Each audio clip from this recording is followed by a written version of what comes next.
Hello, everybody. Welcome to Howdy Partner. I'm Tina Myers, Partner Solutions Architect here at AWS. And with me is James. Hi, everybody. How are we doing today out there in Twitch land? I am in sunny Southern California right now, and it's actually was a little bit colder last night than it was up in Seattle. It was a little strange, but whatever. I was going to say, I'd be jealous of the Southern California part if it hadn't been in the 80s here the last week. Yeah, right. So, James, what exactly is Howdy Partner? This is my first show. Oh, well, welcome to the show, Tina. Howdy Partner is our weekly show here we do here at AWS where we bring partners on and they tell us how great it is being an AWS partner, how great their products are. And we try and dig a little bit behind all the, the documents, the documentation, the diagrams. We get hands-on, we see how it works. They show us how it works. We can hopefully have some fun use cases, be a little joking and entertaining. And then we call you out and say, try our partners' stuff. There's a reason why they're partners. It's because they're great and they're vetted by us. And TLDR because it's awesome. And yeah, who do we have this week, Tina? Okay. Well, even though I had no idea what it was, I did happen to bring a partner with me today. What a coincidence. I know. So today we have PortlandLabs. They are the creators of Concrete CMS, which is an easy to learn, super powerful framework for more of our complex apps. They have enhanced security. They are even trusted by the US Army. So today we have Franz Maruna, who is the CEO, and Andrew Embler, who is the Chief Technical Architect. We got the C-suite here. Nice. I know. I feel super Howdy, special. partner. We made it. Howdy, guys. How's it Howdy, going? friends. Howdy. Good. Thanks for having us. Yeah, thank you for coming. So, tell us a little bit about yourselves. Franz, you're the CEO. What does that mean? You're the boss? You're the guy that everyone comes to for everything? It means I don't get to write any code. I just write emails. And I untie knots and buy lunch, that kind of thing. And do super fun shows. That's right. Super fun shows. Yeah, I am always happy to talk about what our team is doing because our team does awesome stuff. And I've been working with Andy since the 90s.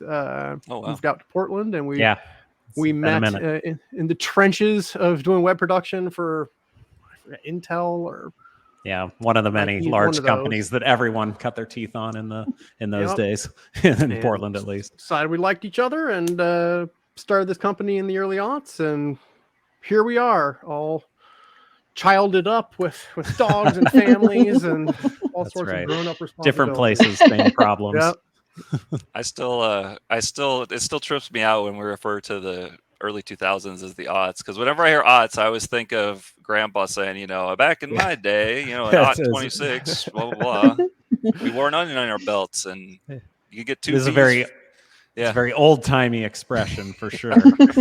Well, after the last few years, it feels like a lifetime ago. Anyway, right? Yeah, that's fair. I think it was longer ago than any of us really wants to admit. Right. Yeah. So tell us a little bit about, you mentioned a little bit. So PortlandLabs, you built Concrete CMS.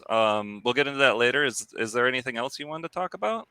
Yeah, just real quickly, Andrew and I started PortlandLabs as a full-service interactive media firm. So we targeted agencies and angel investors around the Portland, Oregon area that needed to make pixel-perfect websites and applications online. A lot of community building. We both kind of grew up on BBSs and IRC and that kind of thing. So. Oh, gosh.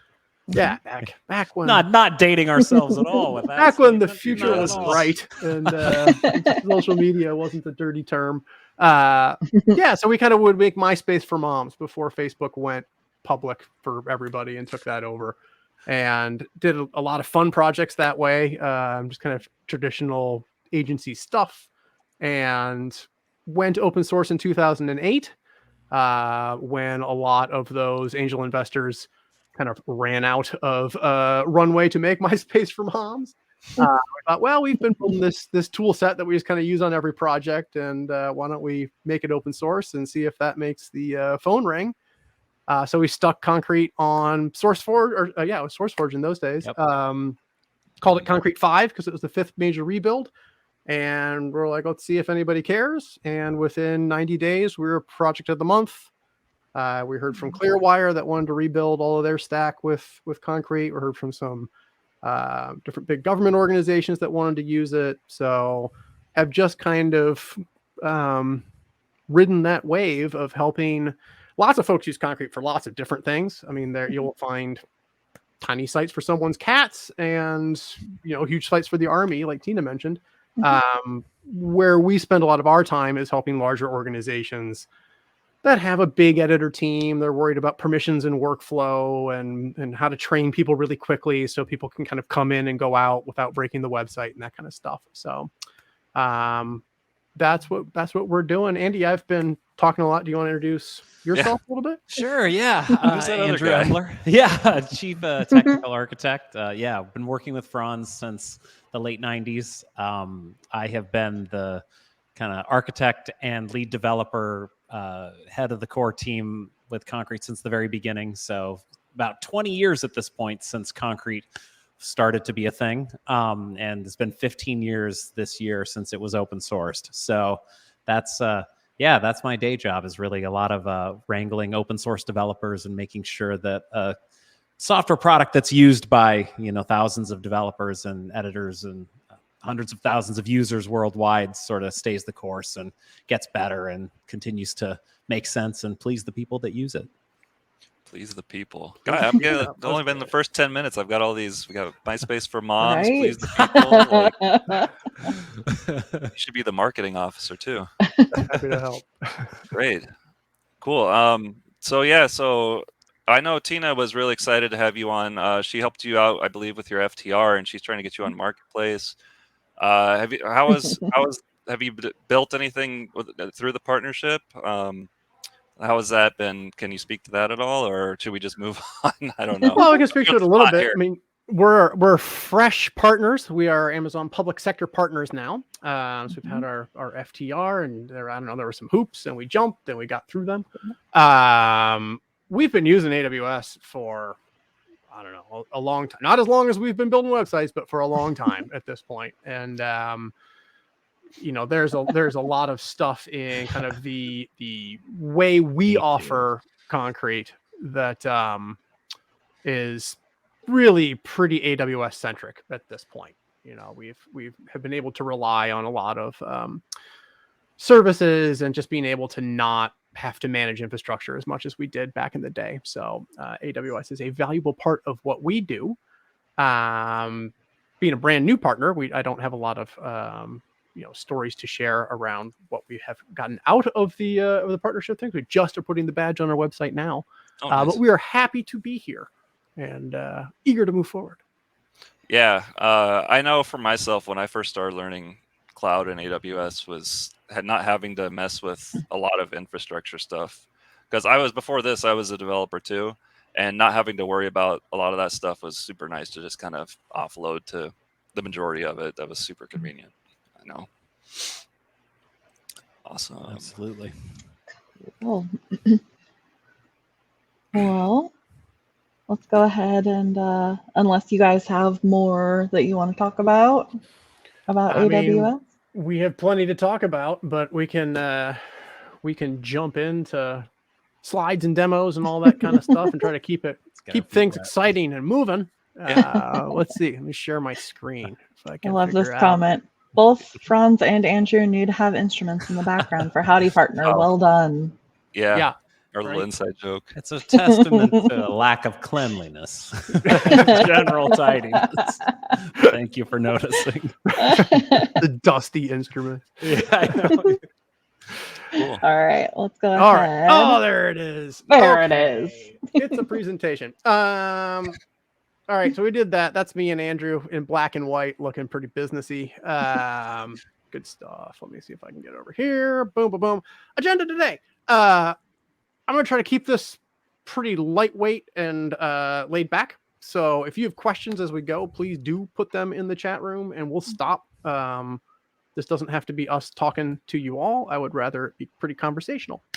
In that vein, I will try to make this PowerPointy part as quick as possible because I know it's super fun to watch someone go through slides.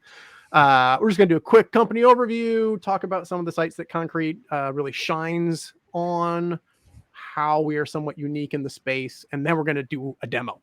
And that demo is going to be a little bit of extreme development. We're going to put Andy and I on the spot and try to actually build a better version of Portland.gov, which is our local government website.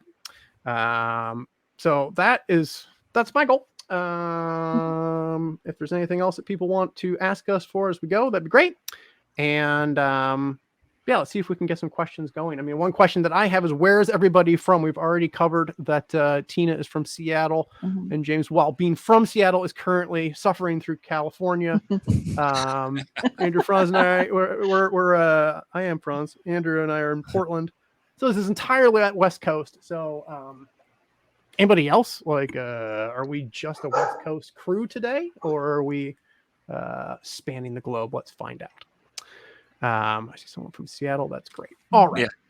I'm actually driving I'm coming down to Portland June 12th, actually, to give a little presentation for our builder experience group, which will be fun. Looking forward to that. Well, we'll be happy to have you. All right. Here's a lot of bullets about a lot of different things. So Concrete CMS, as Tina mentioned, is a content management system, thus the C, the M, and the S. It is open source. It's open source under the MIT license. I talked about when we started it. There are thousands of sites built with it. We are beloved by the folks who know us. We're certainly not the most well-known CMS out there, but once you know how it works and you start using it, you will find that it is awfully handy and likely to be something that you're going to want to use and enjoy doing so. So we tend to score very well on the Net Promoter Score type stuff. You may hear me talk about Liberta server from time to time, or it might show up in that. That is basically hardened concrete that we are managing for typically a public sector client on AWS. So Concrete's free, MIT license. You can do whatever you want with it. Liberta is us hosting Concrete for you in a safe, secure, and highly compliant way. Your CISO can talk to our CISO.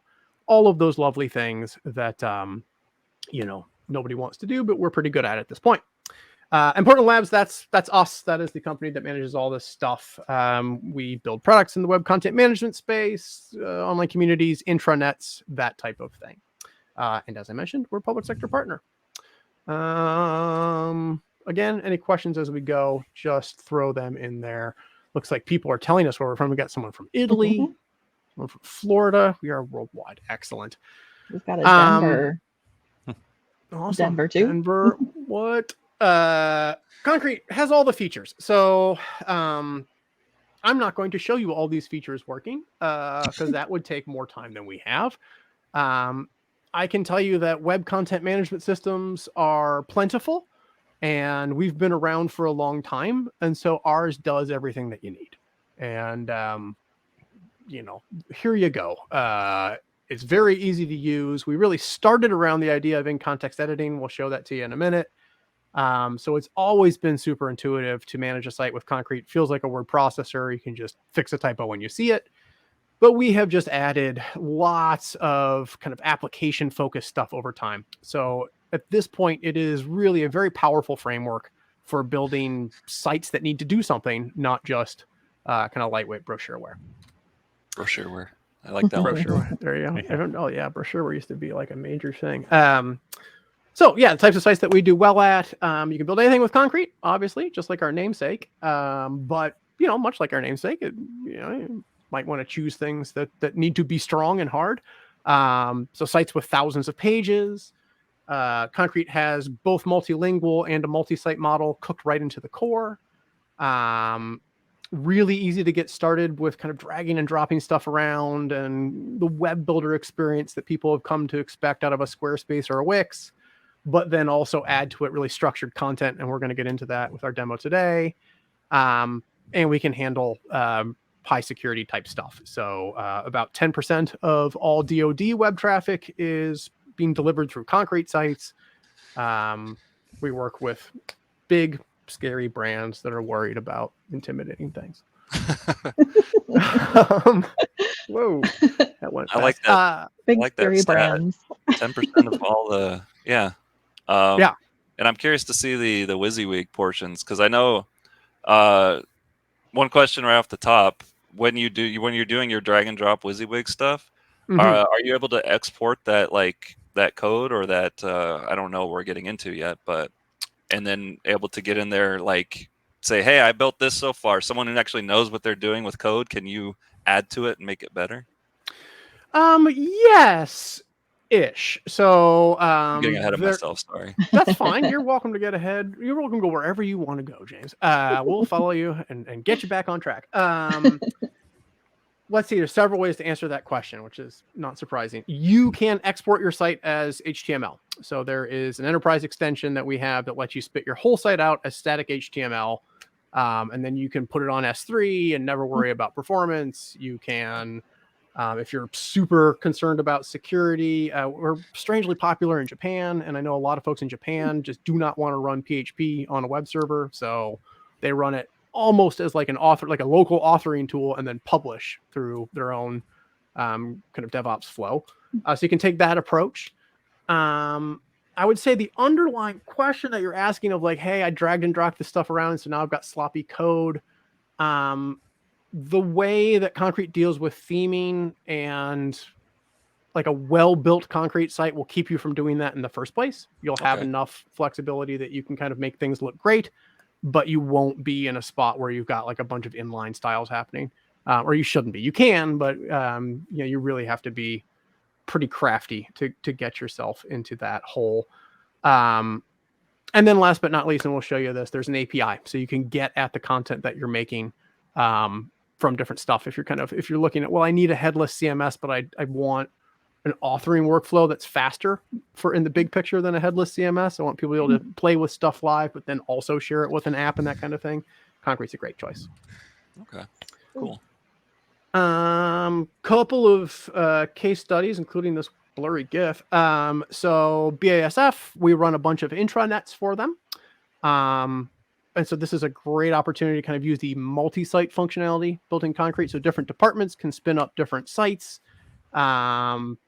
They can use a bunch of bespoke blocks that have been built to make things that are very much on brand, but still flexible.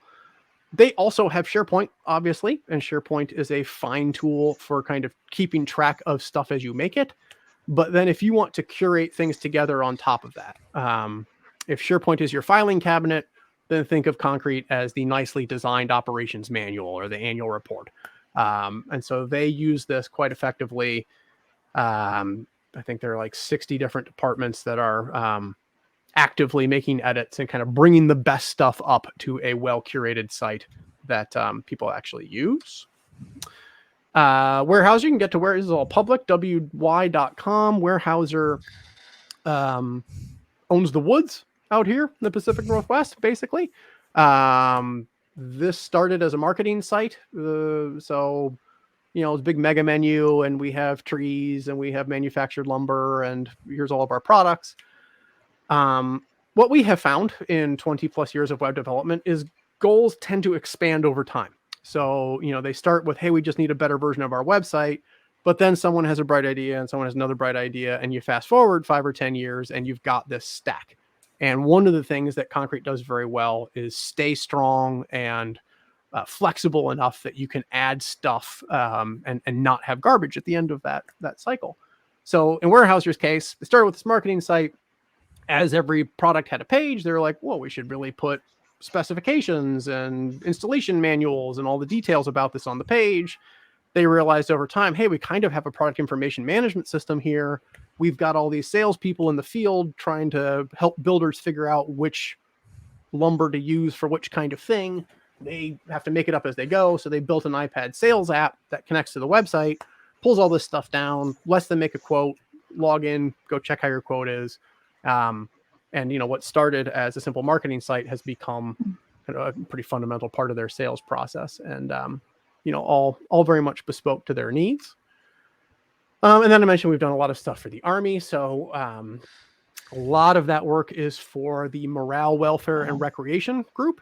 So this is the part of the Army that is responsible for service members and their families getting the benefits that they've earned. So that can be anything from, hey, we're having a basketball tournament that's going to be awesome, to financial aid. It could be, in fact, we've kind of broken up the navigation into home life and recreation, because some of it gets really serious and some of it is let's go bowling. And so it's a lot of content to manage. Every garrison has their own little web presence. Some of them have multiple marketing managers. Some are on their own. People cycle through. Much of this is powered out of a single concrete install running multi-site. Better part of 1,000 admins in there, adding events, updating locations. Training is pretty much, hey, go watch these YouTube videos and here's some content to publish. I need it done in about a half hour. And people are quite capable of doing that. So really cool. There's also over here on the right or left, I don't know which way we flip things at this point, but there's a digital asset management system that is built with concrete. So if you're thinking, boy, I really need to run, iStock photo, but for my organization, I don't want to pay a bunch of money. There's an open source one that you can find off of our website under the extensions area. There is the MWR Resource Center, which is an extranet. So, information that's not particularly sensitive, but an employee might want to find without having to log in and without people having to pay a per user per month fee. All of it built with concrete, a bunch of other stuff too that isn't on here, and posted under the Liberta server relationship. So really functions as software as a service to them. They, we manage compliance. We show up and make sure this all stays safe, secure, and up to date. And yeah, great. Any questions so far? So I have one question. So concrete CMS seems very all-encompassing. It seems like you can do just about anything with it. So what should I not build with it? Ooh, that's a great question. Well, if it were us, we'd probably start a lot of things with concrete because we know it pretty well. Yeah. But being direct, it is not it has a lot of features around organic content. So if your project doesn't have any web content that you're going to have on a page and want to edit on a page and move around, I'm not sure I would pick it out of the billion frameworks out there just because it has a user and permissions model, right? We might, because we know the user and permissions model well, but you're getting a lot of additional code that makes it easy to do things like theme a page. So, if you're building a banking app, we're probably not bringing a lot to the table. If you're building a marketing site for a banking app and you want to have, an integrated manual that's kind of half wiki, half user, concrete would be great. But I think and on go ahead. On the other side of the sort of on the flip side of the coin, the in-page editing historically has looked so simple and demoed pretty well for editing a page just as you see the content in your browser, that in the past we've gotten people who almost have the opposite problem, where they pick up concrete to make their 5 or 6 page school or organization site, which is not a bad fit for, but you're going to be getting so much more out of the box that it might be overwhelming to someone who is coming at this from sort of a neophyte perspective in web content management. Yeah. That's why we kind of, it's always impressive to us when we see people who've built these more targeted, pretty small websites with concrete, who also aren't necessarily coming at it. We might choose it because we know it, but if you just come out to the web one day and say, I need to make a website and I'm going to choose this open source platform with multi-site and multilingual and a REST API built in, it might just be, it's not always the simplest solution for something like that, although it can certainly do that job.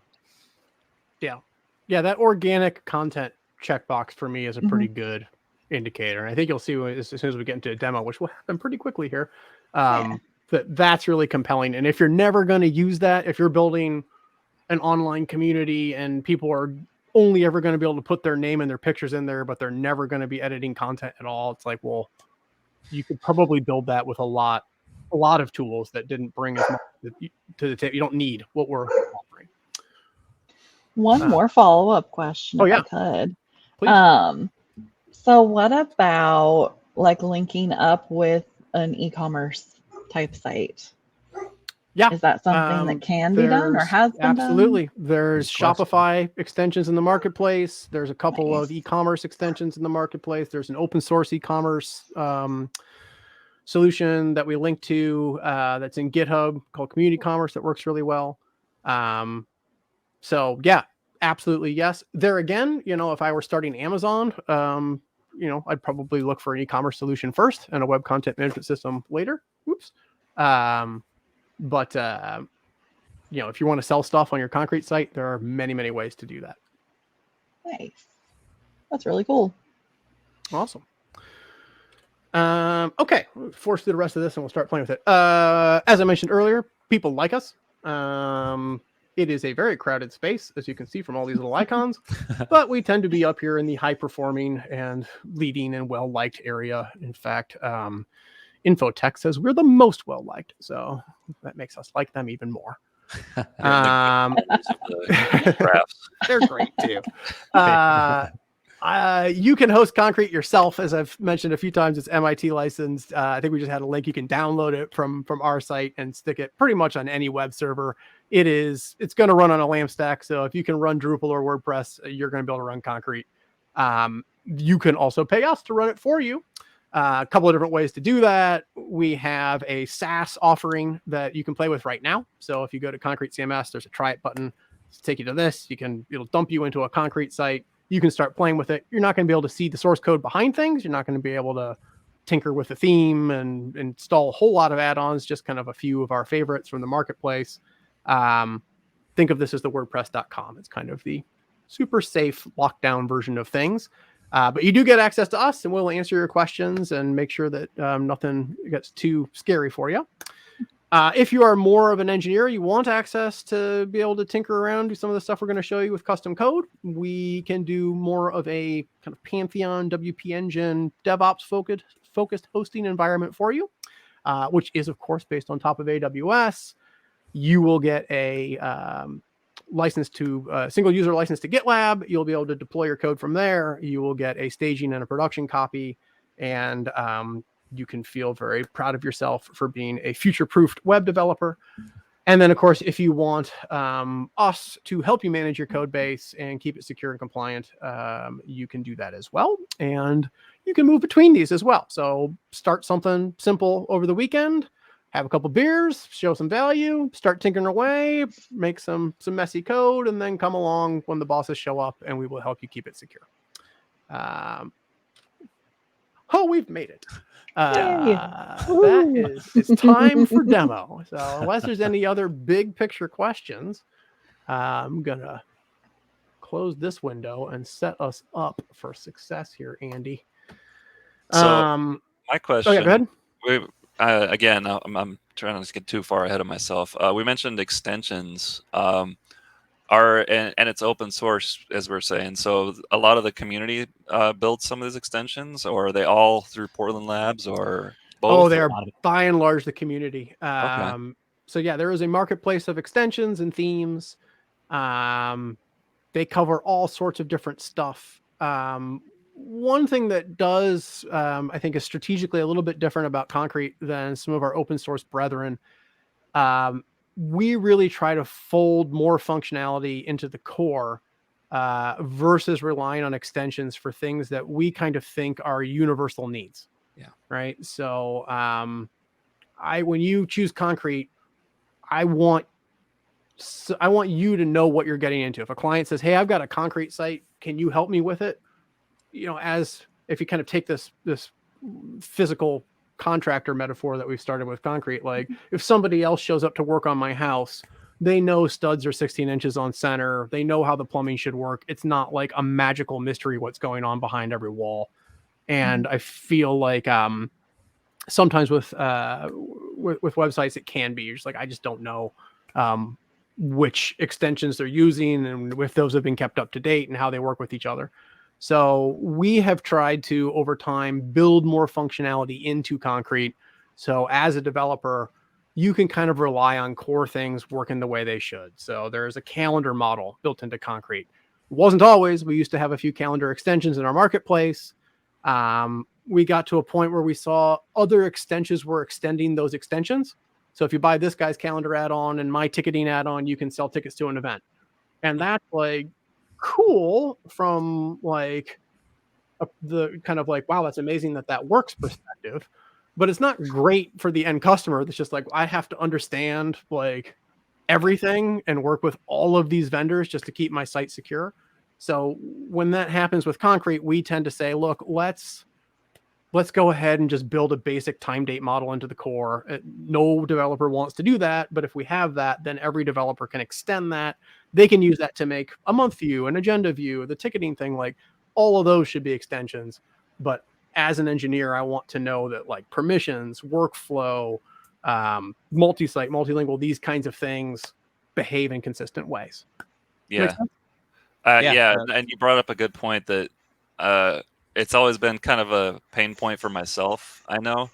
I guess, I mean, it's nice, but like when I install, for example, if I do a fresh install of some tool I have, and there's like the actual like core functionality of installing the tool is like 1%, and then I got to go and install 45 different extensions to get to where I'm expecting to be, and then versus I go to another company, it's like, well, they have 40 extensions and they're different ones, and it's like, so that's a good thing.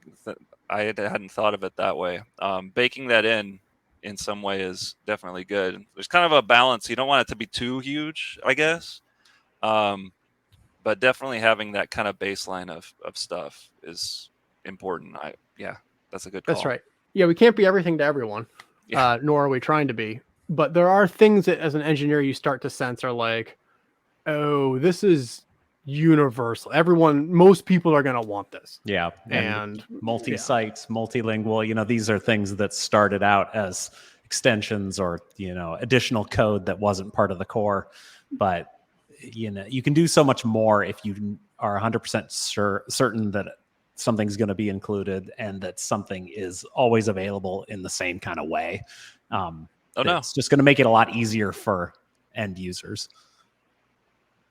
Awesome. Anything else before we start showing you? And then you can One stop more. us as we go. Yeah. Quick question for you guys.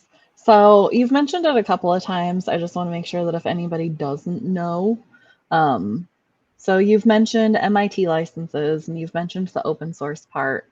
So can you explain for anybody that may not understand what that is, why an MIT license? Why not something else like GPL license, one of those? Sure. So when we went open source in 2008, we were using open source tools because everybody does. Mm-hmm. But we weren't doing it to like prove a higher point or this isn't a social experiment for me. We thought we had something cool. We wanted to give it away. We had done a lot of work for startups that had crazy requirements for intellectual property. And it was like, look, if we're giving it away, we're giving it away. Like, enjoy. Don't sue me. But beyond that, enjoy. And that's really what the MIT license does. It is a paragraph about that long that says you can't sue me. Enjoy. So if you like what you see today and you want to take it and pull our logo off and stick your logo in the corner and say, that's my CMS, you can do that. And in fact, I know folks do that. There are commercial digital experience platforms that are basically Concrete with a bunch of stuff draped on top. GPL does not really encourage that. It is a very long license, and I'm not a lawyer, but there is a kind of a spirit of, well, we gave this away for free, and so you should give your stuff away for free as well. And we can get into a long debate around what that actually makes you do or not, but there is this kind of energy around, well, if someone buys it, they need to be able to redistribute it as well. And there's just limitations around what you can get away with in terms of unbranding things. And I get it. Like, it is free in the sense of freedom, but it's not free in the sense of free beer. And we kind of want to be both. I think we also knew that it would be kind of a hindrance in the adoption as far as companies were concerned, just because, I don't know that any company wants to, not every company wants to adopt software when they have to understand all the nuances in what way, in what ways does this sort of tie their hands in the future. So That's right. We wanted to get out of the way of those in those cases.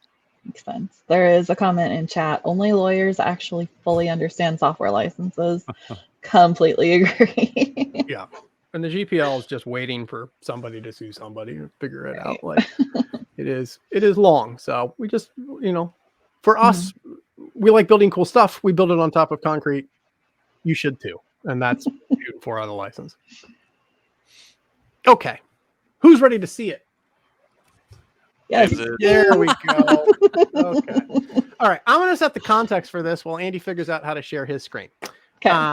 Portland.gov. When thinking about doing this demo, I was like, well, we're from Portland, and hey, yeah, we do government sites. We should. And I looked, and I had not been to this site, and I found this site. I was like, this is remarkably drab. Let's set the bar low and rebuild this site. So this is Portland.gov's kind of get stuff done site. I don't know why there isn't any image. I guess it's very accessible. It is fast. I'll give them credit for that. It's a bunch of content. There's a side nav. You can apply for things. You can volunteer. You can report problems. Here, if I want to report a problem in a park, there's trouble at the park down the street. Maybe the drinking fountain is broken. I want to report that. Cool. What happens? Well, I'm taken off to this bad boy that, what am I supposed to do here? I want to send an observation, and I got to make a login, and I can only assume it's going to be awesome. I have not made a login. I'm not going to make you suffer through that. So we are going to rebuild this. We're going to do it as quickly as possible. I think it's going to take less than, I think we'll be able to have a bunch of questions and answers at the end. So, Andy, can we stop sharing me and start sharing you? And I should be ready to go. Let's get it switched on over. There we go. Yes, we can. All right. Can you make your window a little bigger? I can do my best. Try. I don't know. There we go. So this is Concrete's default theme. You install Concrete or you use our little SaaS platform, you will be dumped into this thing. And it's a pretty looking website that's kind of, as many themes are, geared towards, hey, you've got a services company that you want to promote. So here's a bunch of different ways to do that.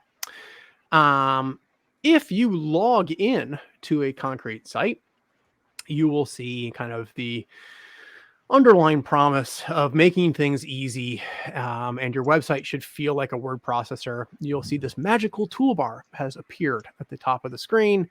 If we want to make edits on this page, Concrete knows that you have permissions to do it. That's why you're seeing the toolbar. You click that pencil icon, page reloads in edit mode, and now anything that I have permissions to change, and that gets very granular, highlights when I roll over it, and you click something, and you can change it right there.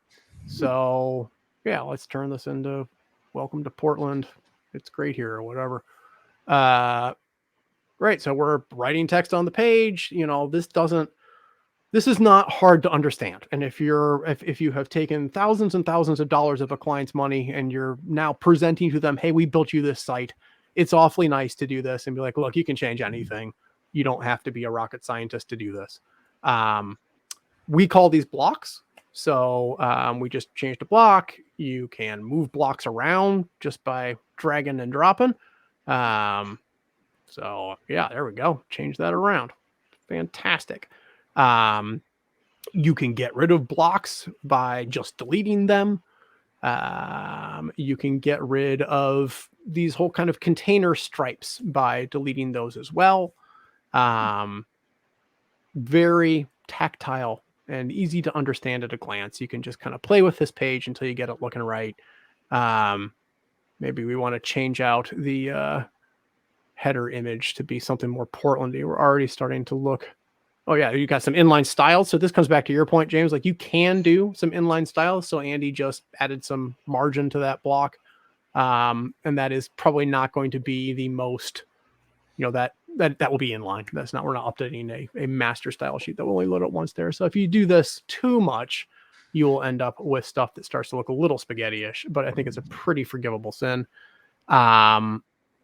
Yeah, let's change this header guy out to be something more Portlandy feeling, and then we'll already be a step closer to having a better version of Portland's website. Can you do? Are you able to do things like adding animations and whatnot? Like if you had pictures at the top and you wanted to make it a picture carousel. Yeah, there is a built-in block called the image slider that is more in use on a different page. But yeah, you can add that block wherever you can add any other block. And then there's also a gallery block built in as well that's not animated, but it's the similar kind of functionality where you can add a bunch of different pictures and next your way through them or pop them up into a light box on the screen, that kind of thing. Very cool.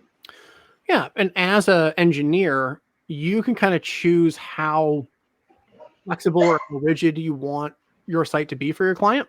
So just go ahead and make it look good, Andy, while I dribble on. So sometimes we'll be working on projects where it's like there are very strict design guidelines, and we're helping a partner build bespoke blocks for each kind of design element. And so the client ends up with kind of a palette of blocks they can use, and that's what they get.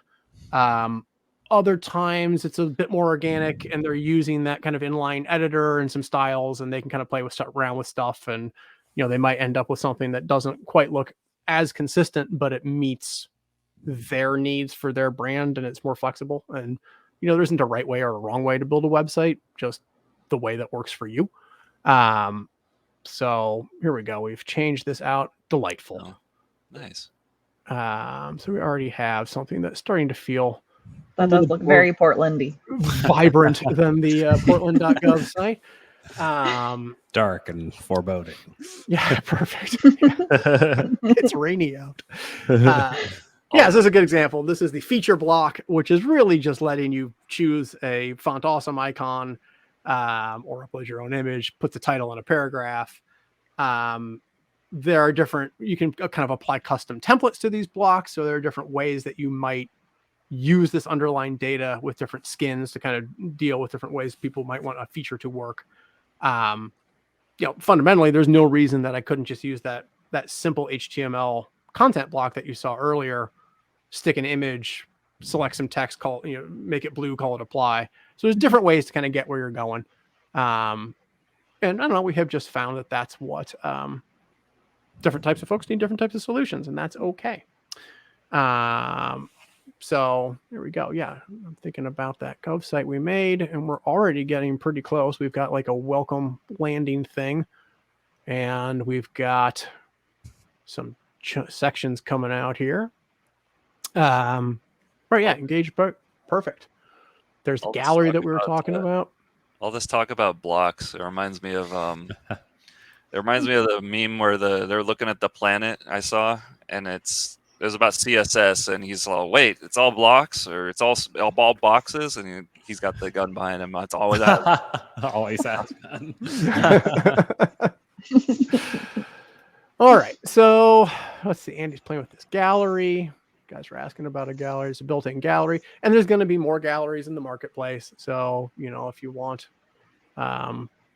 something fancier or different, there's always the power of open source. You will find somebody more creative than us that is eager to offer you a free or commercial add-on to do that kind of stuff.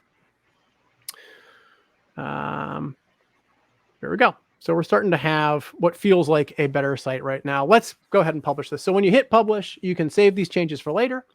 You can publish them now. You can publish them in the future. I believe we just published them now. And this is live. Like, that's it. You didn't have to go somewhere else and see if it actually worked. if you are playing with your website and you make it look the way you want it to look, you're done. So great. We've already made a landing page that I think is pretty compelling, and we've been at this for like 5 minutes. These are backed by versions too.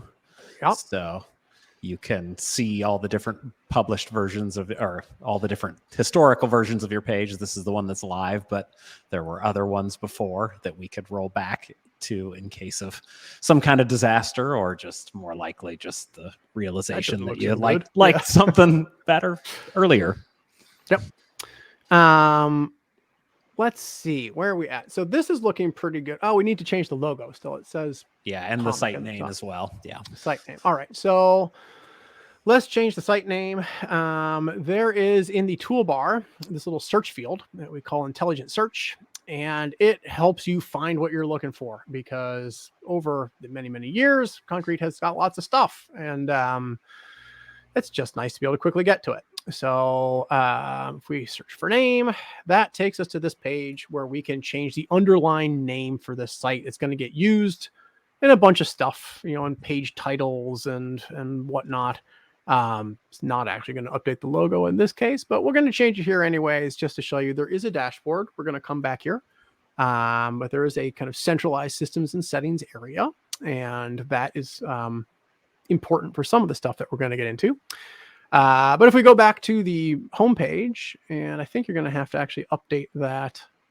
Yeah, that Concrete site is just a block. So yes, go in there, change that main nav to say Portland, stick a logo there, and we will be pretty close to a home page that you could show the delightful city of Portland and say, hey, we figured out how images work. Would be amazing for your website. I'm sure it's through some way hipper design decision than I'm sure that site was very much meant to be the way it is. So that said, I like this. Publish this guy. Awesome. Portland.gov. Nice. It's happening to us. Let's see. Now you may notice in that main nav there are some other pages. There's about, resources, categories. We don't need all that stuff. There's a bunch of kind of sample pages that have been made.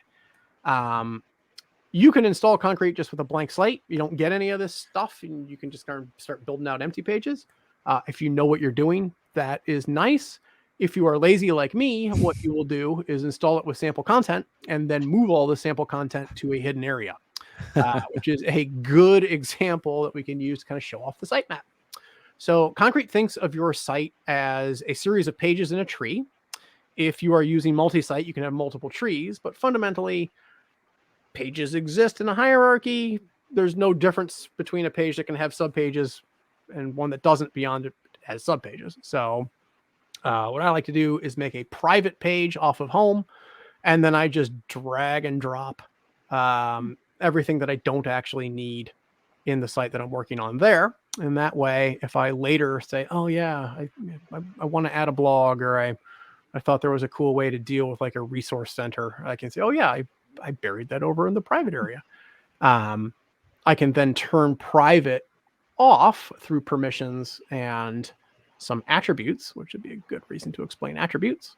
So you can see as Andy's going here, he's just dragging and dropping stuff, and Concrete saying, look, do you want to move it? Do you want to copy it? Do you want to copy the children too? Like, I'll do all sorts of crazy stuff for you.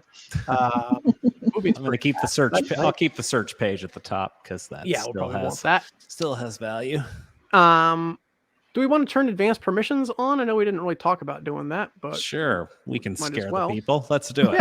Yeah. So Concrete ships with what we call simple permissions, and when you go to a page, you see a list of groups, who can view the page, who can edit the page. That's what you get. And for most sites, that's what you need. If you are building something more complicated, you might want something more. So that's advanced permissions. You come to the dashboard, find advanced permissions, turn it on. Much like the red pill, you can't turn it off, and everything changes. Everything changes. And now when we go to a page and we look at permissions on, say, this private page, you will see this delightfully powerful set of roles with groups and group intersections and individuals. You can get very granular and myopic in terms of who can do what. These permissions trickle down the tree, so pages underneath pages will inherit their permissions if you want, although they can work in other ways. Those permissions can get left to areas on the page or even specific blocks, so you can start to do things like, say, Tina can only edit the content of blog posts and James can only edit the images because they're in different departments and we don't trust either one of them. I don't know why you would do that, but people do that. We didn't really need advanced permissions to do what we just did, which is basically hide that private page, but thought it'd be fun to show off anyways. And we will continue throughout this demo. We will continue to see it because we are the super admin and the super admin sees all, but this is, for the visitors to the site, this would effectively hide that page from view in the nav and everywhere else. I keep seeing SEO pop up, and I have to ask about that. I have a friend, she owns a store in Redmond, and she built her site using a different platform, and she's been asking me, can you come help me with our SEO? 'Cause I guess it's not, her page isn't getting found anywhere. Can you talk about that a little bit? Or I would recommend you don't do that. Have somebody else do our SEO. There's people who want to do that work, and bless them. No, I mean, SEO is a lot of bulk work. Normally you have all these pages and you got to go through and make sure they have good titles and descriptions. And we give you SEO tools right there at the page level. So here's everything that you would need for that page. There is also, kind of in the spirit of, hey, if everybody wants it, we try to cook it in. If you search for bulk SEO in intelligent search, you can do different URLs. So you can change the canonical URL. But built into Concrete is a bulk SEO management tool. So you can search the site, say, I only want to see pages of blog type or that kind of thing. And it gives you this big list of stuff where you can change the URL slug, the most important SEO things, save them as you go or save the whole lot. Another thing that's cool about Concrete is the dashboard that you're watching us kind of jump around in. These are all Concrete pages as well. So you can set permissions on these pages and have, hey, I hired this SEO firm. I really don't want to give them root administration access to my whole site because I just met them and they're really good at SEO. But I would love to give them access to this bulk SEO tool. So let me just create an account that has access to this page. And they'd be able to do that and not see the rest of your dashboard. that is so cool. I love it. Awesome. I'll just tell her, hey, let's just build it again. Just switch over. We build it in Concrete. Yeah. Hire an SEO firm. It's hard work, but it is different. Okay, so let's see. At this point, we've made this landing page. It looks cool. It is awfully organic, though. Like, we're dragging, dropping stuff around. I know we mentioned earlier, like, that's kind of where Concrete started. That works great. But not all problems are that way. Sometimes you want more structured stuff. And in the spirit of kind of making it easy to manage a website, right? Our goal is to build a web for the greatest good. Concrete has different user experiences depending on the type of thing that you're making. So we've been working on just kind of what we call like a blank page. But if we wanted to add a blog post, for example, we go up to this little pages icon in the corner. There we go. And you can see there's different types of pages that we want to add. So we've been working on page, but if you do blog entry, that will blow right by the in-context editing experience. There it went, shoot. And now we're on the form. This form feels like traditional WordPress, right? Like, I know I'm in here. I'm just going to start writing. This thing will auto save in the background. All the we call these custom attributes. They're basically variables that you can attach to different types of objects in Concrete. So whatever attributes as a developer you've decided need to happen for this page type can show up right here in this form. And, you know, as Andy writes passionate posts about his feelings on cats, this page will auto save in drafts. When he gets it to a spot that he likes, there it went, just auto saved. And when he gets to a spot he likes, he hits publish. And Bob's your uncle. We're on a page. Howdy partner. That's the blog post. We can still put the page in edit mode. So if you're like, that's great, but what happened to my drag and drop stuff? Maybe I want to add a survey because this blog post is so amazing. I want to ask people, were you amazed? Well, here's all the blocks that are installed. You drag one where you want it. You can, every block has its own custom editing interface. So the survey one gives you a little overlay window where you can add questions and answers because it's a survey. Some of my better time filler right there. Publish, and now we have a survey on the page, and you can vote, and you can even see the results that's configurable, etc. So you kind of get the best of both worlds. If you want to have something that's really structured, and say, I've got a bunch of editors, I really just want to give them a form-based experience. I don't need them dragging and dropping stuff around. That sounds terrible. You can lock permissions down, so only you can do that as kind of a senior editor. And you can have junior authors that just see forms, or you're building category pages or home pages, and you really are dragging and dropping these more kind of multimedia-ish blocks. Concrete does both. So for this site, this Portland.gov site, we need a page type that is kind of like this, has like content well on the left and nav on the right or something like that. So let's go through. We're going to get a little more technical here. Tighten my glasses. And let's make a page type for like an article. Let's do it. Great. So we just blew by the themes. You have multiple themes installed in a single site. And we're now adding a page type. And I will talk while Andy fills this stuff out. Page types are really just a model in the database. They let you clump together a bunch of custom attributes and some choices around what you want the editor experience to be. You can map them to templates. You see Andy just picked left sidebar and right sidebar. Templates are actual PHP files that exist in the file system somewhere and have some formatting to them. You could use tables and font tags if you want. We would suggest that you don't. We have this whole model we call Bedrock that helps you kind of keep those templates really responsive and based on Bootstrap, like that's a nice way to go. But if you've got something already built and you just want to have like a little editable area in there, you can just call that a template and be good. You can see we've added article to our page types, and now we are going to edit. What are we going to do? We're going to set up the composer form for that. Perfect. We're going to set up a composer form. So we want to let, in this case, we're making those detail pages. So we want to have kind of a content blob, much like we saw in that blog post. And so Andy is picking, look, I want a single block. He's making this is where the page's name, the URL it's going to live at, where in the site it's going to live. And at some point he's going to add a content block because there has to be some content on the page.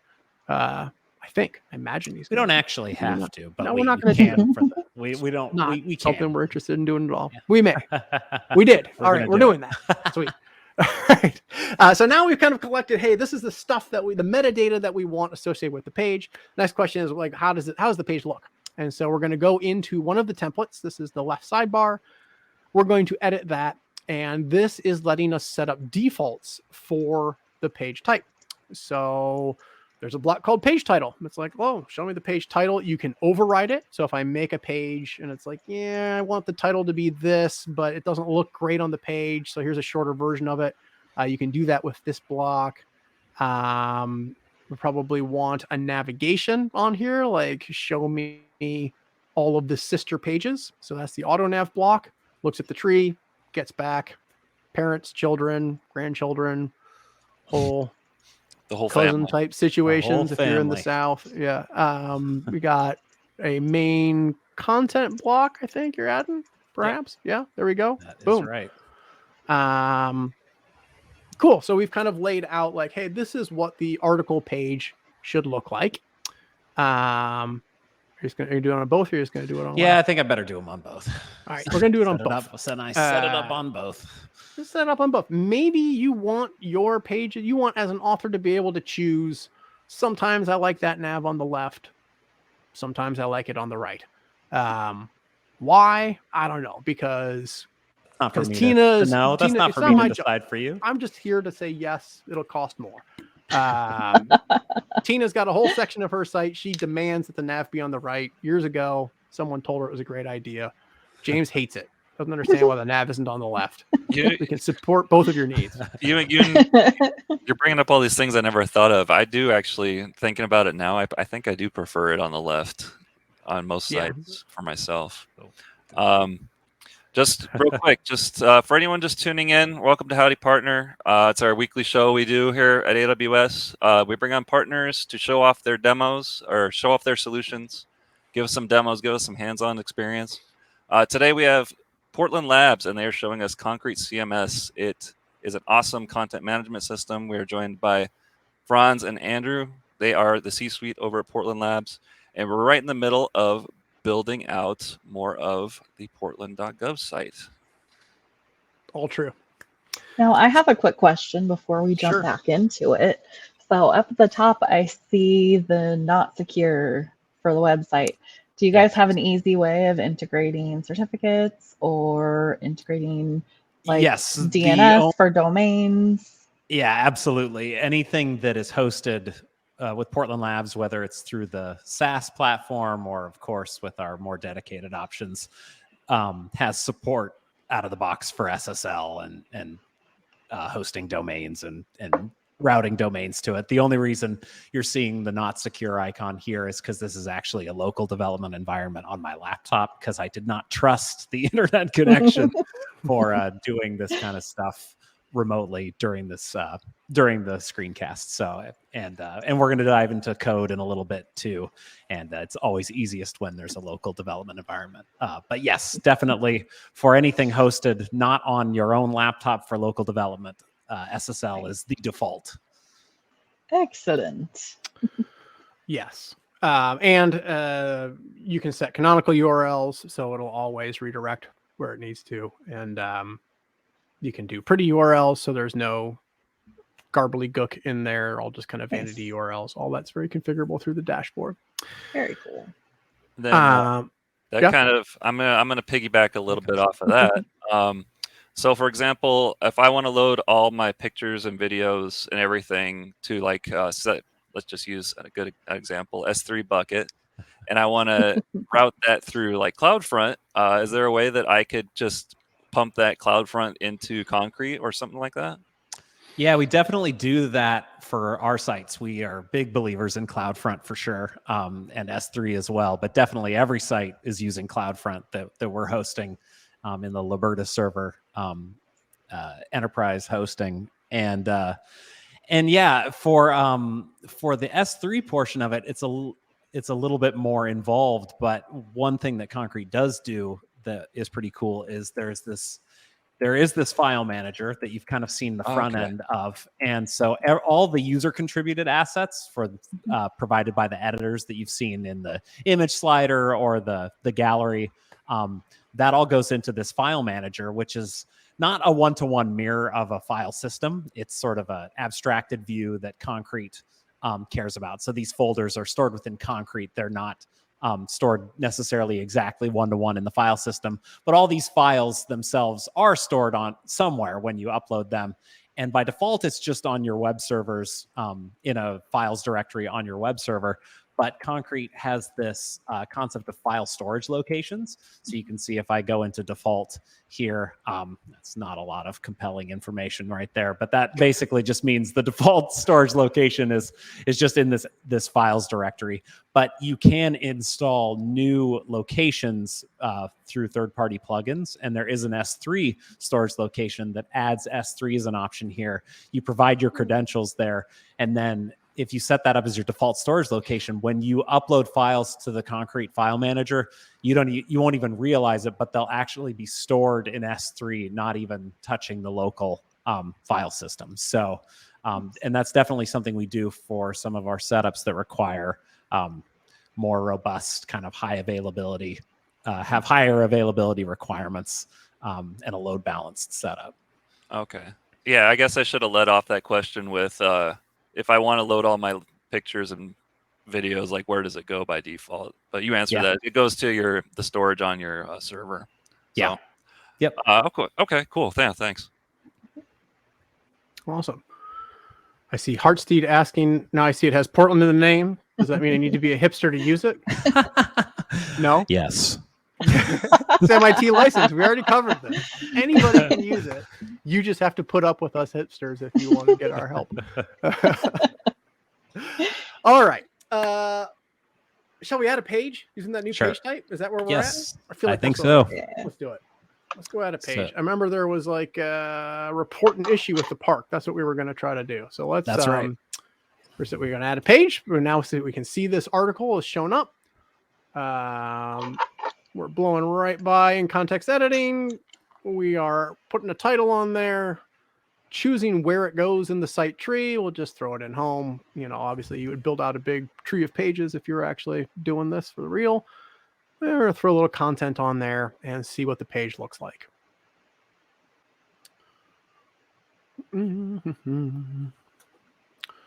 Awesome. We've got a report and issue page, and they're showing some sibling pages on there.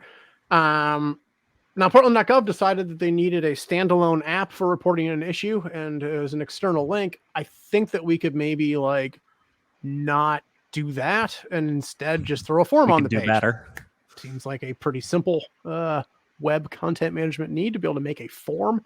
It's 2023. After all, there is a built-in form builder here with Concrete. So I'm going to say this is report an issue form.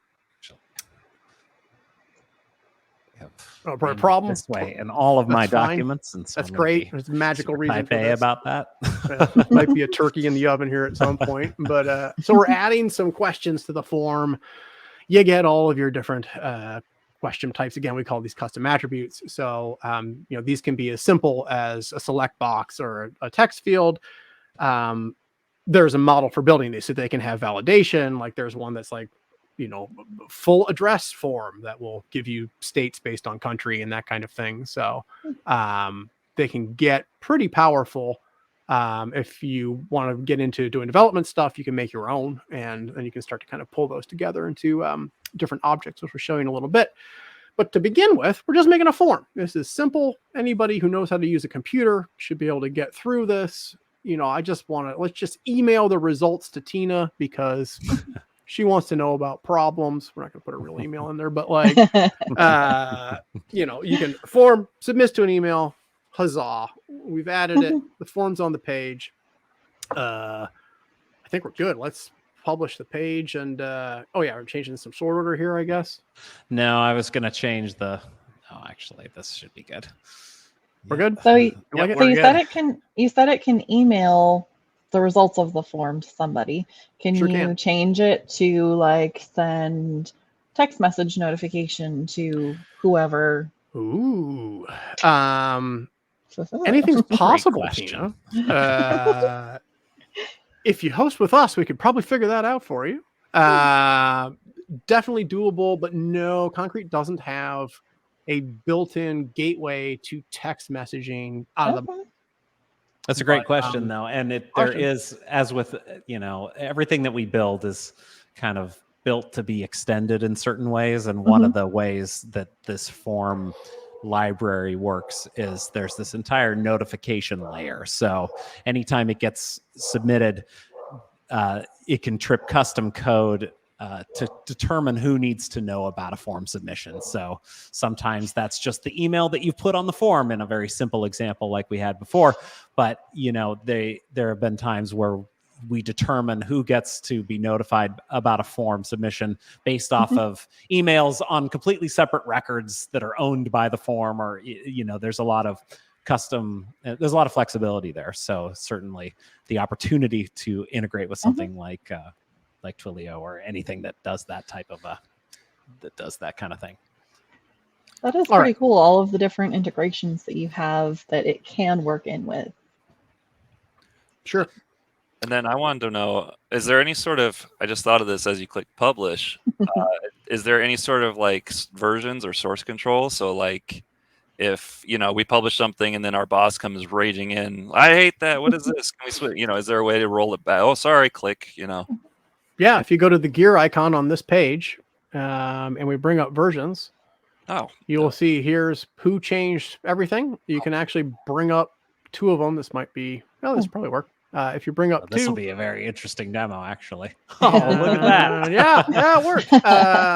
There's like reviewing. So you can see that form was This added. changed between highlighted version green. 1 and 2. Yeah. Oh, that's a diff too. That's cool. Yeah. All right. There's a little diff. You can compare the versions. You can roll back to an earlier one. You can delete a later one. When you hit publish, it asks you to make a comment. So if you're like, being thoughtful, you should probably do that. Came in here, messed up the form. So yeah, we want it to be safe to manage your site. And so being able to roll things back is pretty central to that. Let's fill this form out. So we have some sample data and we'll report a problem. I don't know. It's a broken drinking fountain. Happened to me once. Oh, that would The be water, unfortunate. outrage, so thirsty. Especially the last week or so. I was gonna say, you run into working drinking fountains, like yeah, probably not. We're gonna keep it positive. report an issue. It should be report success. Report a success. Okay, so that would have sent an email to Tina if we had turned that checkbox on, but it also will, of course, store the data in the dashboard because we have a dashboard to store stuff in. So here's that report a problem form. Here's some results. There you go. We got into the detail, and that's pretty cool. Makes you wonder kind of like, well, what else could we do with this? If it's that easy just to add a form here, and now we've got this CRUD interface to manage this stuff, like what if we wanted to add a status field and we wanted to use that just internally? So as Tina wouldn't have to use her email, she could just log in here and maybe sort these guys by ones that had been reviewed or not. Like that would be handy, right? We'll make you a lightweight kind of workflow management system. So because of Concrete's awesomeness, when you make a form, it's actually making what we call an express object behind the scenes. And that's a bunch of these attributes that are clumped together into whatever Andy thought was very important. It was specifically named report a problem, I think. And he's now adding a new attribute that I think we're going to call it status. I can't see a damn thing. Yeah. All right. Yeah. So status is a select box. And what we want, like review or verified, check, maybe complete. I think we had some specific ideas for what these statuses should be to make Tina's life easier. All of the things that will make it easier. And these attributes get pretty powerful. You can see there's options here to make it so people can add their own to the list, which of course in this case we've turned off. But changing sort order just by dragging and dropping. Make sure that it all went through right. Yep. I feel like a sports announcer at this point in the demo. Like, watch as he checks the checkboxes. Now he is going to add the attribute to the form. Well, we're going to actually do it a little differently because we don't want to put it on this form because that will add it to the front end. And this is more of an internal piece of metadata. So we're going to call this the administrative form. And we're going to build a second one that contains this information. A form just for Tina and her parks management brethren. Because if I can submit status when I report my issue, then I'm going to say it's verified every time because I did it. I saw CEO, dude. Of course it's verified. So what if we have some website users that want to like favorite one of their park locations? Are we able to add like individual users on here? Yeah. So we will actually get to Nice. a part here where we'll start introducing the user model here. Cool.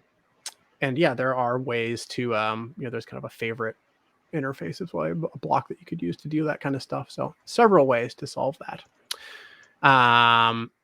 But what we're doing right here is making this standalone form that you're going to use to be able to see what is incoming and what the statuses are and be able to manage that. So you now have a lightweight work order management system that we have built in, well, I don't know, I've been kind of chatty, so probably just a few minutes of actual work with me distracting Andy as we go. All right, where are we at? What are we doing here? Yeah, so we still have our form on the front end that collects this information, but when you go to the actual entries in the dashboard, you can see it viewable there. But there's now this secondary form that's used for this administrative interface, which lets us set this metadata about the actual entry in question. So since this is a newly submitted one, right here, submitted by me about the park being too hot. I'm not sure exactly what contractor's going to do about that, but maybe they got something for that. Fair complaint. Yeah, it's like, sounds good. Enjoy yourself.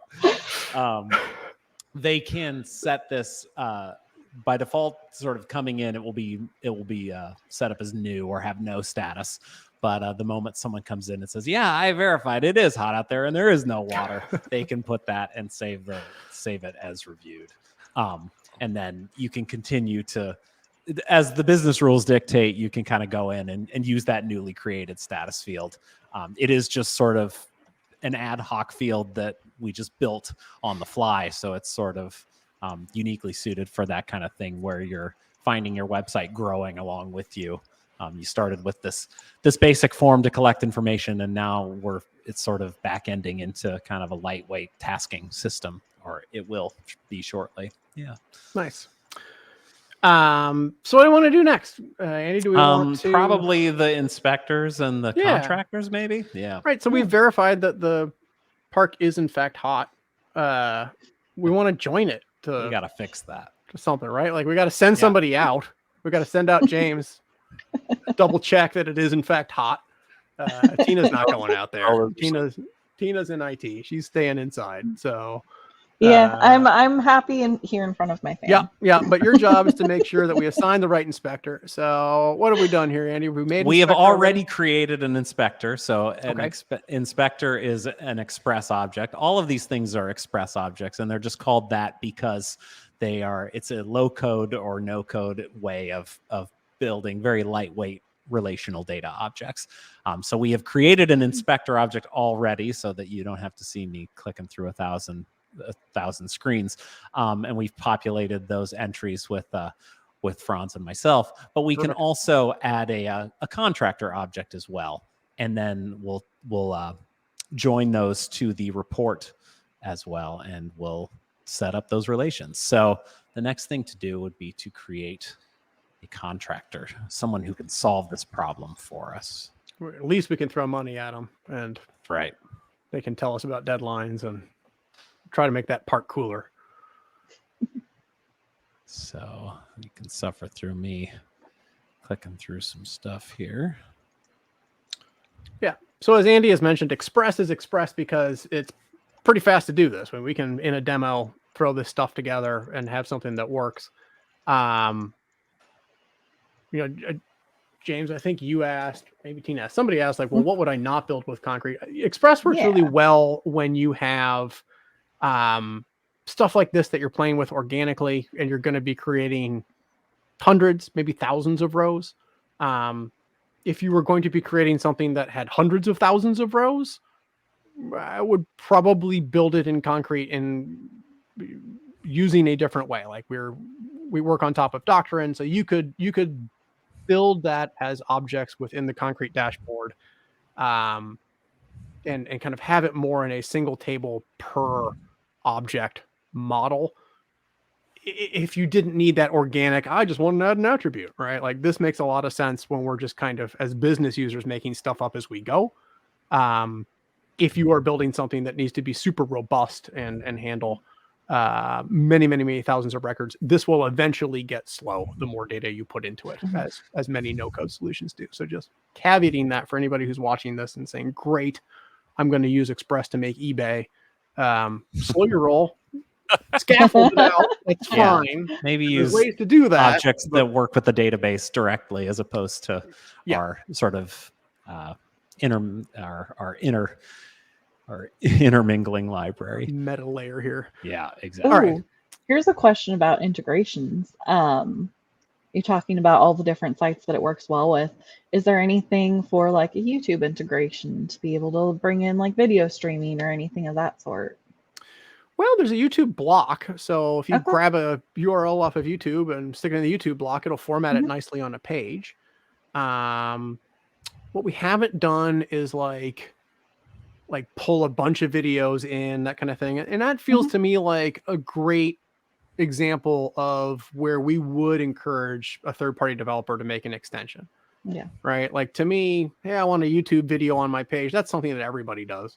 Mhm. What we're doing here with Twitch and StreamYard and like that's not something everybody does. So we're the last mile, and that's where I think kind of the open source community and a million minds with a million solutions makes a lot of sense. All right, Andy, where are we at?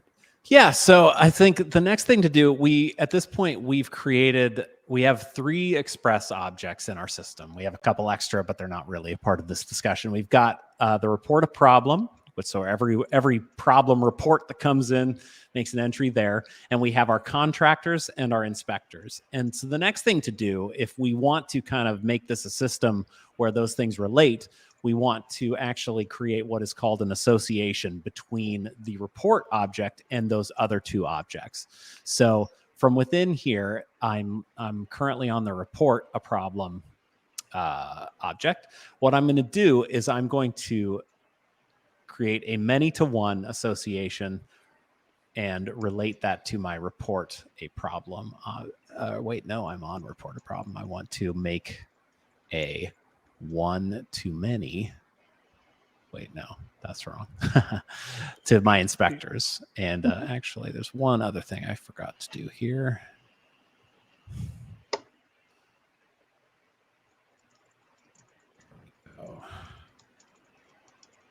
Really just with the end goal of that, what started as that form is now going to have an internal status field. You'll be able to pick an inspector. You'll be able to pick a contractor. We can add other fields to that as well. So if we wanted to have like a publicly viewable contractor database, like, okay, we could add more attributes to that contractor express object. And, here's your information, and we could maybe join them to previous projects express object. And all this can start to populate content that is publicly accessible, which we'll show you here in a little bit. Yeah, so I've created these 2 associations, and so the next thing I'll want to do is to, in our administrative form, alongside our status option, our status field that we added, we're going to add 2 form controls for these new associations. So they just kind of show up here. If I wanted to, I've already added all the different things. Basically, everything you define in your Express object, you can then choose to put them into forms if you want to make them editable somewhere. So I'm going to add my inspector first, and then my contractor. And then once I go into view report a problem entries, I can say it's been reviewed. It was reviewed by Franz, and Franz found it valid. So, yep, it's too hot. So now it is time to dispatch Kimmy contractor to fix that issue. And so basically that, with just a little bit of clicking around and adding some fields, we've kind of created ourselves a lightweight relational database. And any new contractors that we add to the contractor pool, or new inspectors we add to that object, they'll be available without having to juggle anything. They'll automatically populate that select menu. If you pull them out or delete them, same thing. It automatically cleans up after itself without having to write a single line of code. So what can we do with that data, Andy? Can we share that with the world in some way? Sure. Because everything that we've been showing is in the dashboard. So that's great for you, me, Tina, and James that are running the site. But what if I want to know I'm dubious that Portland gets anything right. Can we have the report a success page that James is asking about? Like, what has been solved? Yeah. Yeah.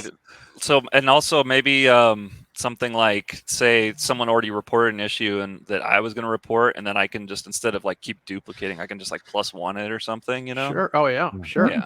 Or even check your own issue. Hey, I reported this. What's going on with my issue? I reported this a whole day ago. It's still hot. It's been 10 minutes. What's going on? There's no relief in sight. Are you sure you're from? I need an update. You sound like a Portlander. All resolved problems anywhere appear below. Okay, so we're making a page. We're back to making a page. We're using that article page type. And instead of putting a survey on there or a form, you are now putting some type of express thing. Yes, I'm going to put an express list underneath here. And so what we're doing here is this is kind of a lightweight listing interface for all the objects that we've seen up to this point in the back end dashboard. So the goal here is to show a list of all problems that have been reported with the status as complete. So let's find out. We'll do all the report of problems. We can even enable search which might sort of address some of the concerns about, can I know something is, I don't want to submit something that's already been flagged as a problem. So then we're going to filter this list so it doesn't just return everything. We're going to only return completed options. And then you get some basic controls about how many you want to show and whether to show pagination, that kind of thing.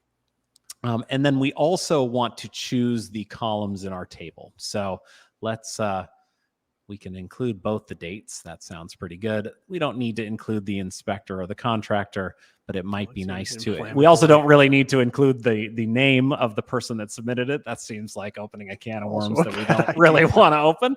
So, but maybe we can certainly we can include the describe the problem. If that were a longer field, we may want to hold off on that. So maybe we'll just show the park. And then I think that's probably what we need to do. And so at this point, we find no entries because none of these have actually been marked as solved quite yet. But we can do that shortly. Franz, truly feels like Portland. Yeah. No problems whatsoever. Do you think it makes sense to set up the detail page at this point as well? We could probably skip it. I want to make sure we get through everything. So yeah, that's fair. All right, you can do a detail page. All right. Yeah, we can make these link over to a detail page. Let's resolve this problem of heat and prove that this thing actually does something. Sounds good. We'll go into our report a problem.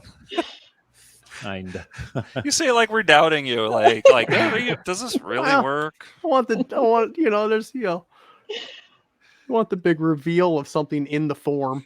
Okay. It'd be nice if there was like something on the table. Yes. Yeah, so this was feels good. Yes. So we could make this link over to a detail page that showed more information. Right now we don't have that, but it's something easy to do. But you can search them, you can sort them. It's right there. It gets back all of the results and displays them, which is a happy thing. What else were we talking about? Well, we're talking about, I want to check my issue. Yes. Didn't I report something about a drinking fountain? Yes. So at this point, we have this set up so that it just kind of takes information from anyone who wants to fill out that form. And while it tracks a user behind the scenes, it's not really requiring a user. So there isn't really this segmenting of submissions by users. But we could certainly lock this form down so that it takes registered users only, turn on registration, and then we could keep a log of users who submit problems and tie them to those user accounts. Can we do it all in 10 minutes? I think we could probably do it. Let's give it a try. Let's do it. All right. That's how they have it set up there on portland.gov. Remember when we clicked over, it took us to that site that looked like it was 20 years old, and its first step was log in. So I immediately decided that my complaint was not worth making an account. But if from a policy standpoint, that's what you wanted to do, we can do that. So Andy is locking down that page to only be viewable if you are in the registered users group. So Concrete has some kind of built-in group models. There's guests, which is anyone on the site. There's registered users, which anyone who is a registered, logged in user. And so we've turned that on. And so now when you go to that page, it's going to require you to either be logged in or register. He is now turning on or changing the settings around how we want to manage user profiles and registration. Do we allow people to register? Well, yeah, I suppose we ought to. And there's choices in there around, look, you got to verify via email and that kind of stuff, which we probably aren't going to do. But basically turning on a profile area and, a user model that it has existed since before we needed it. And you can see that since I am in this incognito window, you can see I'm not logged in, and my report an issue page does not show up anymore because I have limited it to only be I have limited it to registered users only. So we probably want to link this over directly from a button or something like that. But if I do link over, directly, I now have this option to sign up as a user. So I'm just going to do that. And this can all work with single sign-on type stuff as well. I think we've got Facebook and Twitter in the core at this point, and there's other ones. You read my mind. I was going to ask, how do you handle that? Is that, yeah. Yep, that way. So now that I am logged in, I am just a regular registered user, so I don't have access to the editing toolbar or anything like that. Obviously, that's above my pay grade, but I do get the report an issue link here, and so I can say my name is Franz, Maruna, and I am in Southeast Park. I don't even know my brain. It's too noisy. This park's noisy. Too many noisy children. Children are driving me crazy. I am not a crackpot. Thanks. And so now you can see if I go here, that's not resolved. I'm not sure that's ever going to be satisfactorily resolved. I want to check on my issue. Maybe it will be. And I think what it might be good to do at this point is we can go a little bit into some custom code right before things end here. So since I am logged in, if I go to the Concrete My Account area, I've got this very basic profile for things like password, changing my password, etc. But I also have this welcome back screen that is sort of set up by default, but it's customizable. And if I go to here and I add a custom add-on that we whipped up yesterday inside of 15 minutes, there is a report a problem block that we can add to your My Account screen. So I'm going to add this extension. That takes a second. And if I go into here, you can see the only thing that's part of this is called My Reports. This is a custom block type that we can walk through the code for if we have time and interest. That's not the right spot. If we go to the sitemap, we can, as Franz mentioned earlier, all of these sort of non-content pages like the dashboard or My Account are actually pages within the Concrete sitemap. So you can lock them down with permissions or delete them altogether. And you can edit them to a certain degree with the CMS. So actually, it's welcome back down here. If I go to this screen, I can edit the sort of experience that users get on this welcome back screen as though it were just content in the system. So I'm going to delete this waiting for me block because this isn't really the kind of site that would use that type of workflow anyway. Yeah, content workflow. Same with page drafts. Nobody using this screen is going to have page drafts because this is sort of not really a CMS focused site. But what I can add here is I can add my reports block, and I can just add it to this empty area here. And since I'm logged in this screen as the admin user, I actually already made a report for Mountain Park that is marked as complete with this very satisfying green status.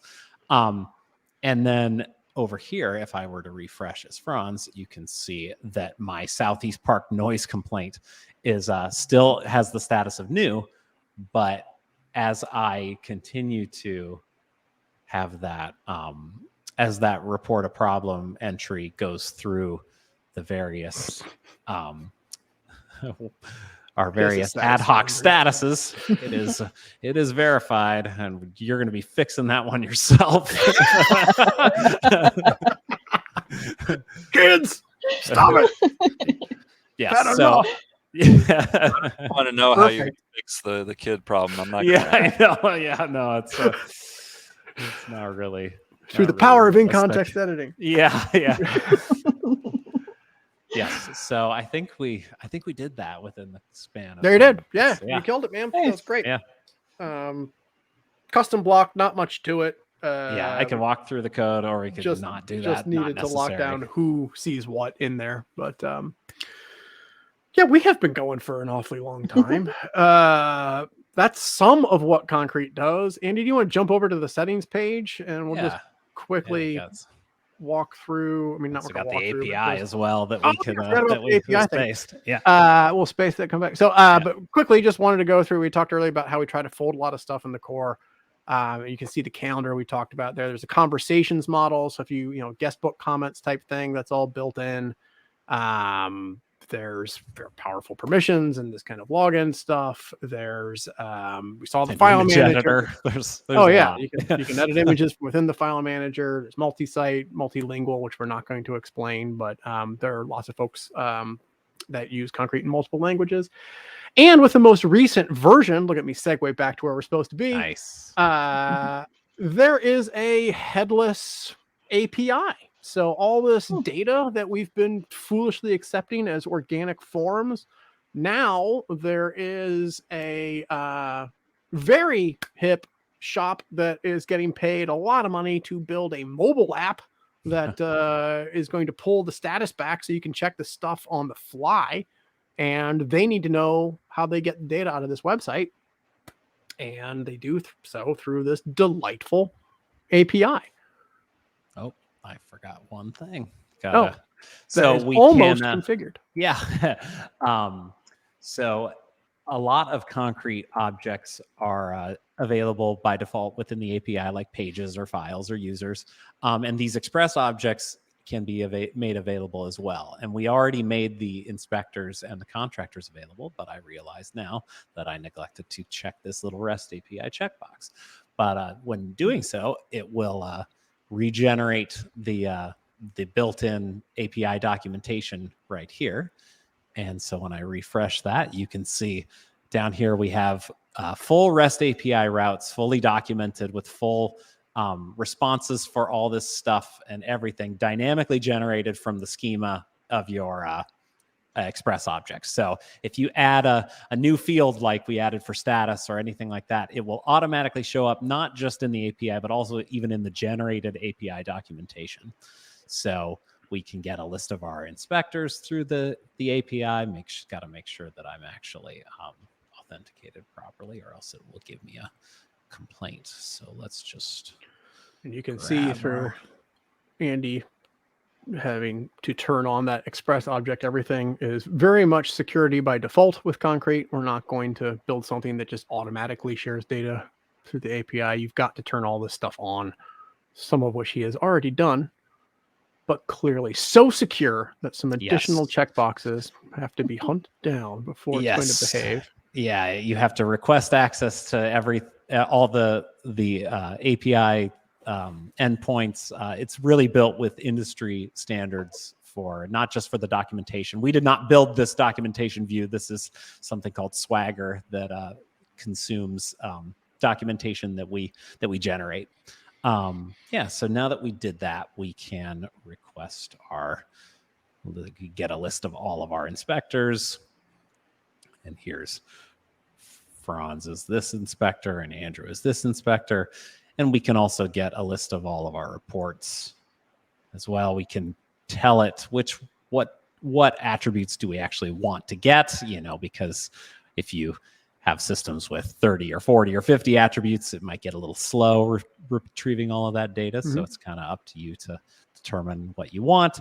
And since we did include everything, we got not only data like the name of the person that created the record, or like the park, for example, we have all the associated data as well. So we have the full ID and information about the inspector and the contractor, and we can use that ID in subsequent calls to the same API to, if we retrieve an API record for a report and we decide to delete that inspector, if provided we have access, we can certainly do that with all the information that we have. So lots of functionality there to power stuff far outside of just your concrete website.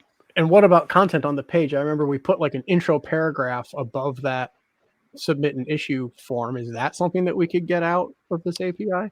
Yeah, we could. The first thing we would probably want to do is we would need to retrieve the ID of the page itself. And so to do that, we could certainly just get, let's just try to get a list of pages. Oh, I did not. Security by default, Franz. Security by default. No, that's okay. Harder than it needed we to can be. select. We can get all the information that we need. Okay, they probably would just believe us at this point. But I know. You can show them if you can, because it's the kind of thing where, again, like projects, sometimes someone knows exactly what they want and they have $1 million and plenty of time, and you have this delightful experience where you document everything and you build it just right, and they never change their mind, and that's all it ever had to do. Other times, people don't have that much money or that clear of a vision, and they kind of start cobbling stuff together, and they show some success, and then they do a little bit more and a little bit more, and then you reach this point where you're like, I have made garbage and I am now in trouble. And that person doesn't understand why, after 2 years of working together and all this money that they didn't know they have to spend, they can't change the text on their iPad app from their website. So having a web content management system that is middleware based, so you can just drag and drop stuff around, and everything that we're doing here you can do with a couple of beers in you. It's not so hard. You can make it work tonight, but then you can come back, and when you hire that hipper than us mobile app development shop and they say, look, we need to serve this data from a headless CMS, so I already got one. I've already got the content right here. Let me just check 1 million checkboxes, and we can share this one paragraph with you that I was about to buy a content management system for. Is it happening? I've been filling space. It is. I have. Okay. I have reached some sort of page unresponsive error that I'm hoping is about to be. Okay, there we go. Reached the bounds of our demo. Yes. So I did get the report issue page, and I am able to get all of the areas off of that page.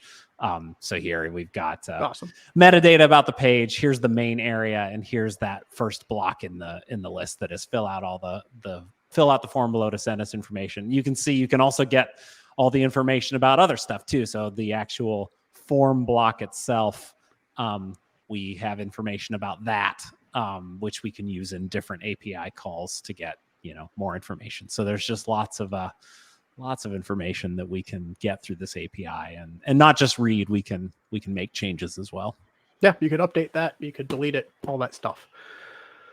So there you go. We in not too much time built an attractive looking landing page that anyone could add cool galleries to, and super kind of web buildery stuff. We then started soliciting user experience data. We got people to contribute on the social webs, their ideas.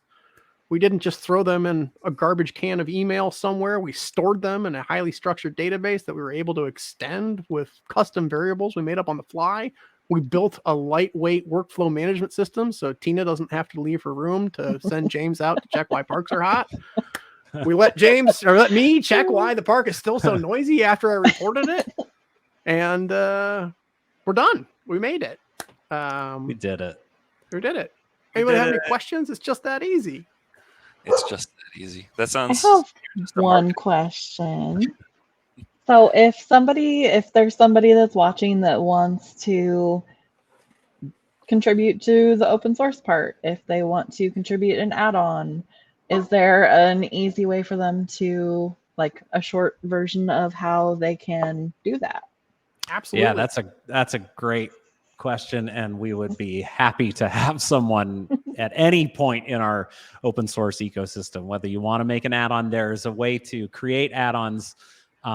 If you go to marketplace.concretecms.com, or maybe Franz has a better URL to go to, you can get started in that process. But for the open source project, that you can go to Concrete CMS on GitHub. It's just github.com/concretecms/concretecms. That from there you can download Concrete. You can install it via Composer, which is a PHP package manager. You can kick the tires and that sort of thing. And then we've got all of our active bug reports and feature suggestions and things we're working on actively are found as GitHub issues. So there's a lot in there, but that's where we spend a lot of time and have a lot of spirited debates and work through a lot of things. And we're happy to have new developers all the time. Very happy to, whether you want to submit code or whether you want to just use the system and offer feedback, or submit documentation to our wiki, documentation.concretecms.org site.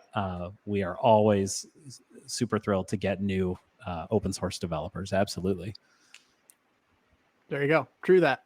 Yeah, you can get to everything through concretecms.com. It'll send you over to the org site when you need to, and should be able to get around from there. And forums are super friendly. People are happy to help. Friendly forums? Friendly forums. We've done it. I know, that's rare. It is rare. We tend to, we have a code of conduct and people generally follow it. And we try to encourage people to be true, useful, and kind in how they communicate with each other. And I think we've done a pretty good job over the years of having a supportive community. It's all free, and it should be a delight to use. So it's nice if we're nice to each other. Oh, yeah. Kindness is free. Doesn't cost you anything. Yeah, it's just simple. Absolutely. Awesome. Well, thank you so much, Franz and Andrew. That was great. And honestly, it's not pandering. I'm thinking of trying it out, like to play with some stuff and, build a cat web page or something. That's what it's for, man. I mean, we started so many years ago. Yeah. Awesome. Well, thank you, James and Tina. I appreciate the opportunity to show Concrete.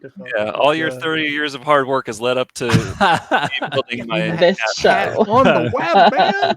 Your cat needs to shine. That's what the web is for, to be perfectly frank. Well, thank you. And it wouldn't be an AWS show or AWS anything without our good old survey. Please fill out the survey. Take 30 seconds. It's really short. I promise. It's super easy. Let us know what you like, what you didn't like. If you want to connect with Andy and Franz, we can submit that to them as well. And thank you for watching. Next week, we're going to have on quantum computing partner Jeej. Cool. And I believe they're based in Japan, so it's going to be interesting. Cool. So please tune in next week for that. Computing. Yeah. And with that, connect with Portland Labs, Annie Franz on LinkedIn. Check it all out and contribute. And we will check you out later. See ya. Have a good day, everyone. Thanks, everyone. Thanks.